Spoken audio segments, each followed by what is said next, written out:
live? We are live. Perfect. How are you guys doing? Welcome to the Live at 5 with Valencia Medical Center. I'm Dr. Abraham and we have Bianca with us here. And I know you guys sent us some questions, so thanks for that. And we're going to go through them and answer some of your questions today, just like usual. And I think today there's we have a gift at the end to one lucky winner. Oh, awesome. Yes, we do. Perfect. All right. Yeah. You want to start with the first question? Well, people are still sort of joining in, so why don't we give it a minute? That's Right. perfect. We can start maybe with one of the questions from before, so that when We can do that. Here I am. we had a lot of great food earlier today, so we can talk about that. Yeah. Some great food. Some organic strawberries. Some legit donuts from S&S Donuts, which I was craving. What was I craving? What did you tell me you were going to get? Was Krispy Krispy Kreme. Kreme, but That didn't happen. sorry. So, we're doing, you're going to talk about some of the treatments that we were doing today with the, obviously Botox, we do a lot of that, fillers. We had a joint injection today, so that was nice. I like the joint injection. They're always fun to do. And with joint injections, you start with using PRP, which is a platelet-rich plasma. We had a shoulder, so shoulders are always fun. Shoulders are very common, and it's common for people to have issues with their shoulders, whether it's after trauma or some kind of incident, or sometimes just with time and arthritis and that kind of stuff can also cause shoulder pain. So, obviously it's not for everybody, but a lot of times PRP can be a good option for many people. So that was an interesting case that we had today. Okay, why don't we start with some questions.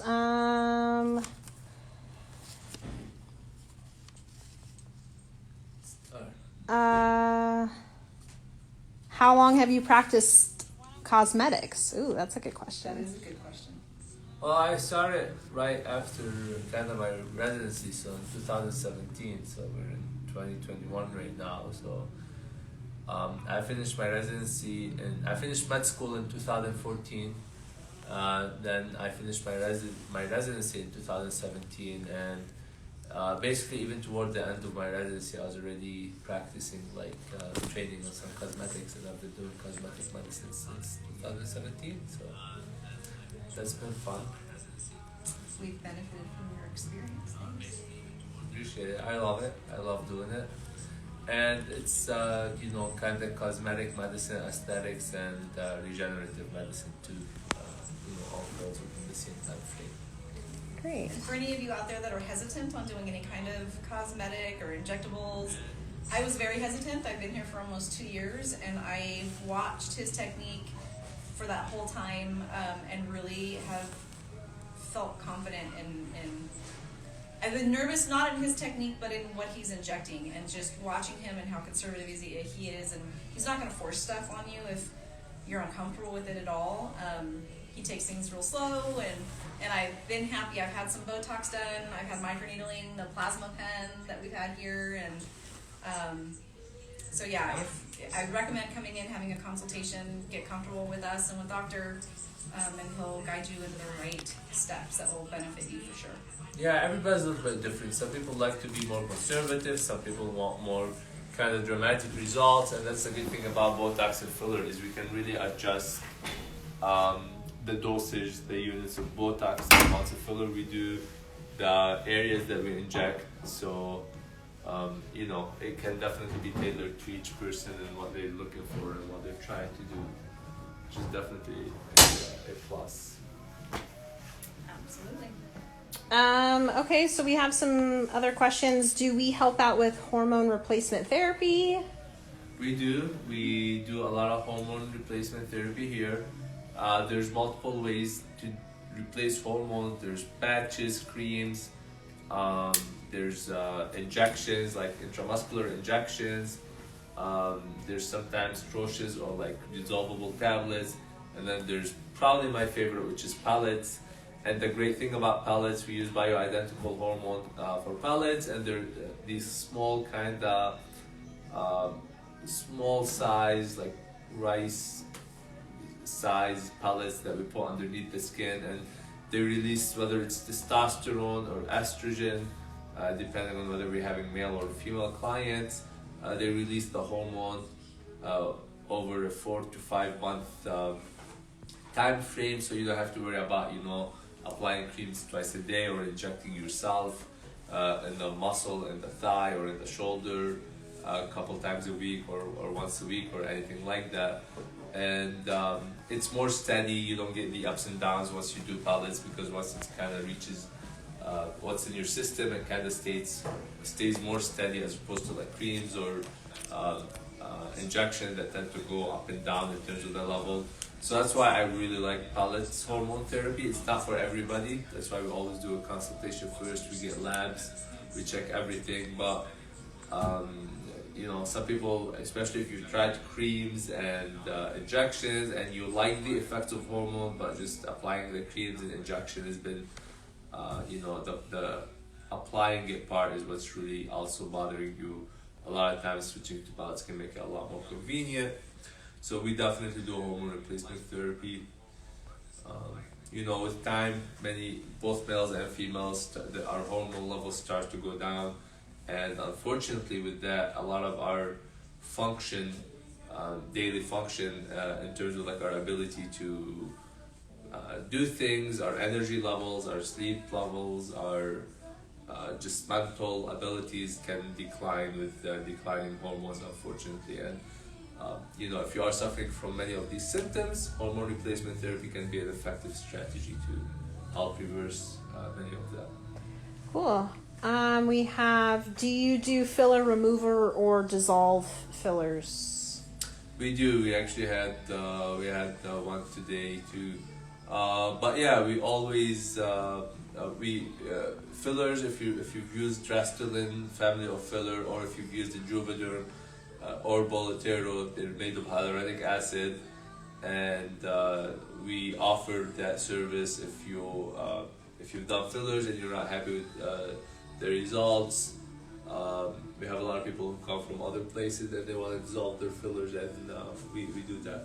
We use Hylenex. It burns a little bit, but it works pretty quickly, and it gets rid of. It doesn't. The great thing about Hylenex is that it dissolves the filler, but it doesn't really damage your own collagen. So you can inject it wherever there's some fillers, and then it'll dissolve the filler, but it'll kind of keep your own collagen intact. So you might get a little bit dehydrated. It dehydrates the skin that day, so you'll have to drink plenty of water, but then within 48 hours it's back to normal, and hopefully the filler's gone.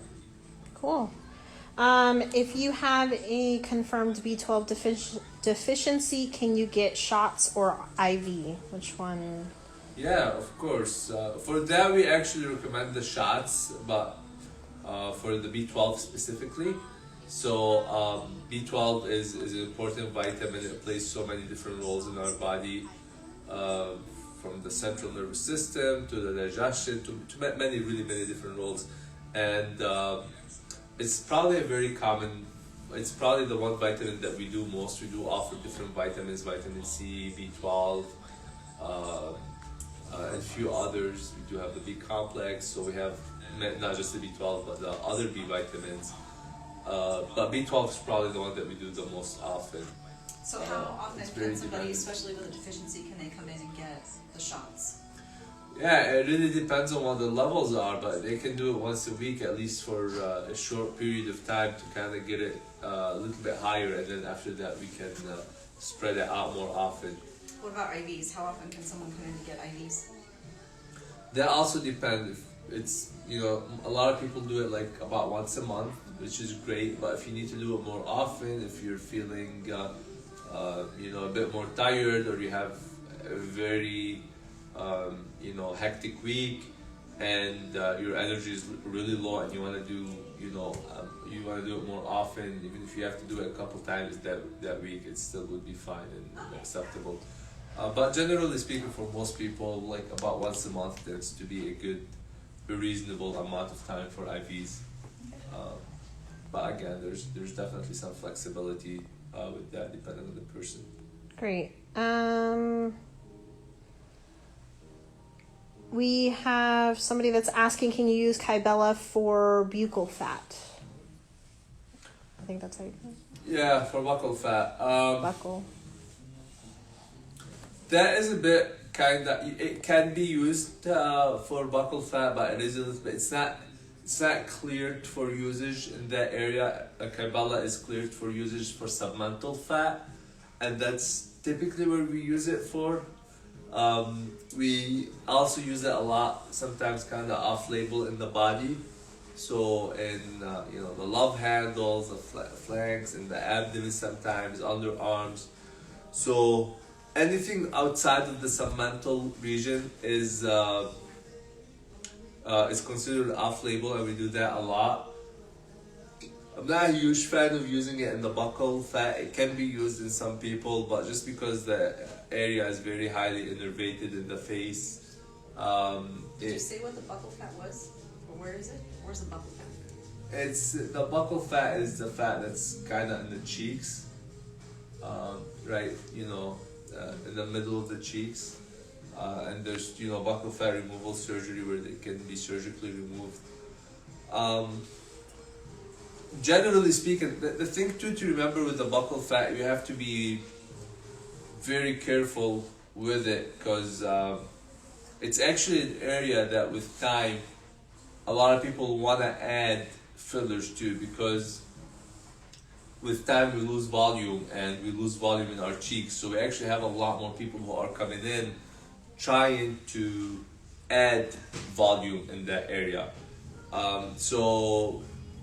Now some people do need, if they have too much buccal fat, it might be a good idea to get that buccal fat removed. So everybody's a little bit different, but especially if you're still on the younger side, I wouldn't rush to remove the buccal fat quickly, because with time you might, as you start to lose more and more volume, the area can get really hollow, and then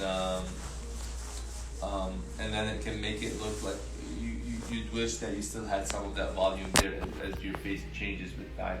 So I'm not saying it's never a good idea to get the buccal fat removal. It definitely can be to slim the face in some people, but I think it's one of the areas that more people do it than they should. A lot of people should probably wait on that and not rush to do it, because it might be something that later on they wish they hadn't done. Somebody's asking, what is the difference between Botox and Dysport? So they're both neuromodulators. So they both, in some sense do the same thing. They relax the muscle. We tend to use them in similar areas.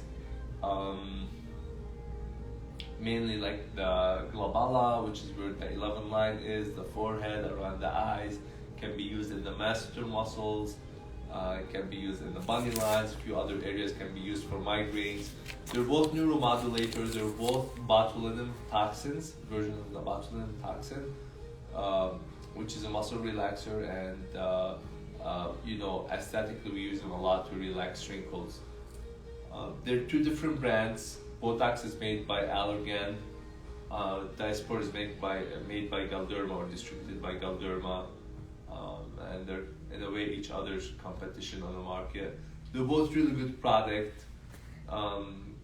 Some people like one more than the other. They're way more similar than they are different, because again they're the same active ingredient, just the way they're structured is a little bit different.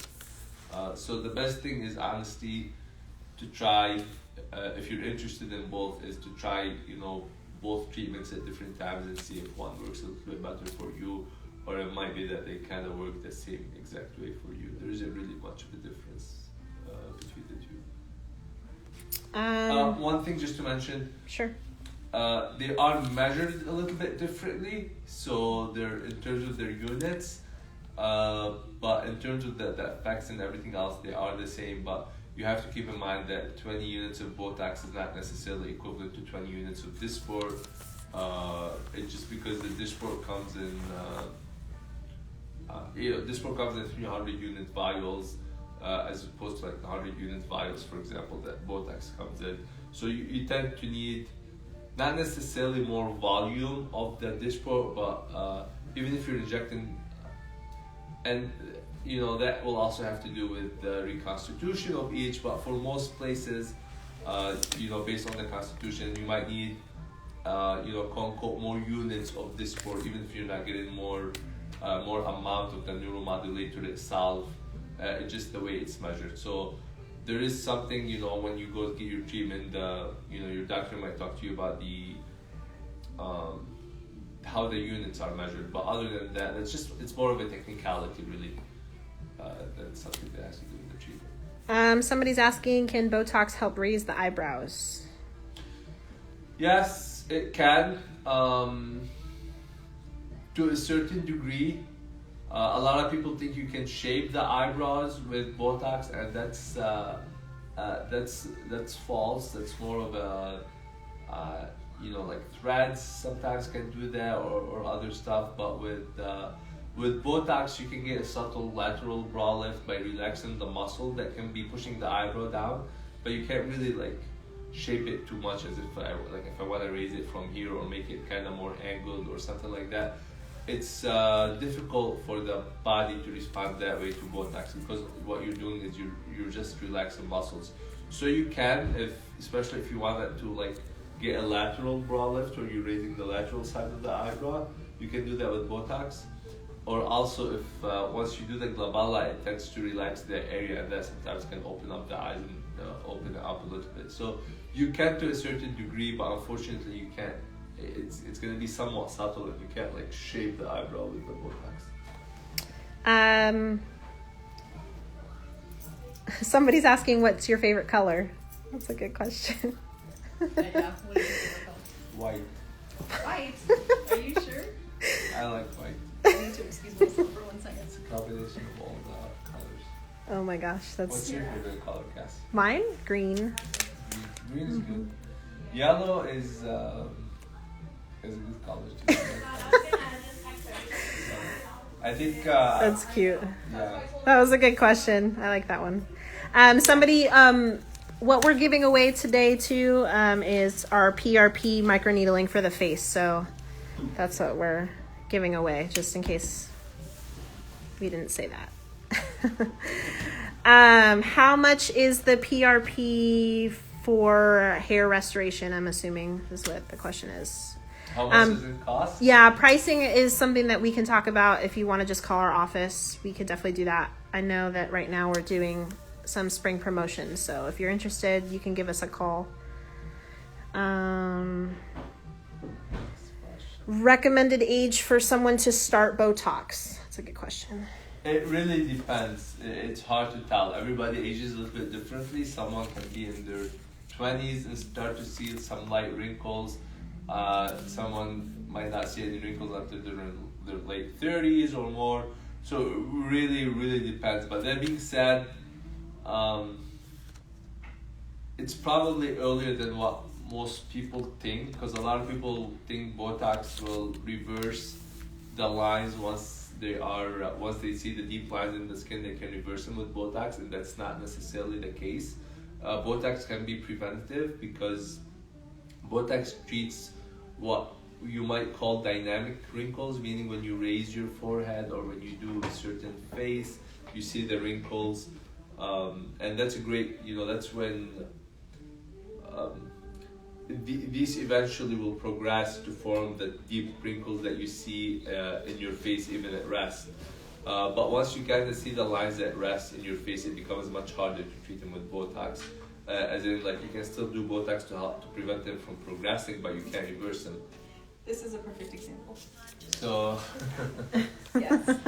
So yes, we've had many conversations about why can't you get rid of these? So it has softened. I have very deep 11 lines. So I've done it twice, I guess, right? yeah. And it's still there. You can still see my crease, but it's a lot softer than it used to be. So. And hopefully with each treatment it'll soften a little bit more. But kind of what we're talking about, if you, for example, if you had started before that line kind of became, part of the skin, engraved in the skin, even at rest, then it would have been a lot easier to prevent it. So Can you develop a tolerance to Botox where it doesn't work as long or as well? It is possible. It is possible for something like that to happen. Unfortunately, there is a small percentage of people who don't respond to Botox, even from the first treatment.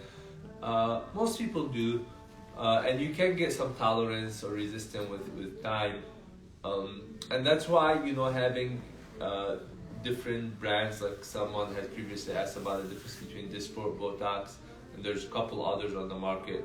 The other main one that we often use is Xeomin. But the good thing about having different brands is that sometimes when you are starting to develop resistance, switching to a different brand can help kind of overcome that or decrease the effects of that. And a lot of times, even to help prevent the development of tolerance, people will switch between the brands as they do the treatment. So they might do Botox one time, do Dysport the second time, and vice versa. Oh my gosh, this is so funny. I'm dying. What happened? Oh my gosh. So, someone's asking if you have a girlfriend. And one of the viewers, she's saying that they're having a party watching our live at 5, and he's asking these questions. So I'm dying. Thank you. This is hilarious. Thank you. Nice. This is definitely a running joke in the office, so you're not the only one that's teasing our doctor about this. So, man, there was another question that I had. Word is on the street that you guys are offering climax shots and P shots. Is that something that we're doing here? So platelet-rich plasma (PRP) is something that we've been talking a lot about, and it can be injected to help with like sexual function. So platelet-rich plasma is when we take your blood and then we get the platelet-rich plasma. It's the name, the PRP. So we basically we throw away everything else and we just kind of keep the plasma, and specifically the part of the plasma that's rich in platelets, hence the name. And then it can be injected in the penis for males, or in the clitoris and around certain areas of the vaginal canal in the female, to help with, just as PRP helps with rejuvenation everywhere else, it can help with rejuvenation in these areas too. So it is a treatment that's been gaining a lot of popularity and kind of more mainstream attention. It's been the treatment's been used for a few years now, but it's kind of definitely this past year it has gained a lot more attention, and we do offer both treatments for males and females. It's it's not the most comfortable thing being injected in the area, but we do numb it and ice it, and it makes it a lot more comfortable. And honestly, it's pretty quick, and there isn't really, even though like the injection itself, you might feel a needle, but there isn't like any pain afterward, or there isn't any downtime or anything like that. That's the great thing about these treatments. You can pretty much walk out of the office, and get back to whatever it was that you wanted to do, without any restrictions or anything right after. So there's no restrictions. So we do offer these shots, again, for the right candidate, and we keep stressing that point. Every treatment, has the right candidates and has other candidates. Someone else might not be right for it. But these can be amazing treatments. We've had a lot of great feedback on these treatments too from our clients. So like getting back to normal everyday activities, meaning that since it's increasing sexual function, they can go have sex that night if they want to, for both male and female? Yeah. And will they notice a difference, you think, or will it be there's more? There's no downtime. So even though there's a downtime, I mean, initially, just because you've injected, like maybe the first time, it might just feel a bit weird, like if there's a bit of swelling or like some minor bruising. Again, it doesn't really affect the function. Some people actually, so whenever we do these treatments with PRP, we acknowledge and we tell the client that it can take up to 3-4 months afterward to see the results, because these kind of treatments, what we're trying to do is we're rejuvenating your own tissue. It's not like fillers. or something like that, which fillers are great, but fillers, what we're doing is we're putting the filler, and it's the filler itself that, you know, for example, in the face that you see. So right afterward, you see the treatment. With PRP, it's what the PRP is doing is that it's rejuvenating your own tissue to kind of like repair and rebuild itself. So because of that, it needs time. You know, your body needs time to make some more collagen. It needs time to kind of for these stem cells to activate and release the growth factor in your. Just like if you were to cut your hand, for example, it's gonna take time for it to heal and go back completely to normal. So some people though do see results almost like immediately within a couple days, but we really tell them to even wait and be a little bit more patient, because if you see something in a few days, great, you're gonna see more within a couple of weeks, and you're gonna see more within a month, and you're gonna see even more within a couple of months, and probably even more at 3 months. So it's kind of, it keeps you see improvement that kind of continues to increase over the next 2, 3, sometimes 4 or 5 months even. That's a great thing about it. As your body's building itself and rebuilding itself, you get more and more improvement. Awesome.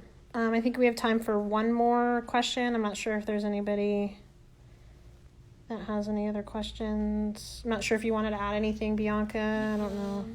I am good. Just want to give a shout out to our Trish, who has passed her certified medical assisting class or test today. So she is certified. We're super proud of her. You'll see her when you come into our office.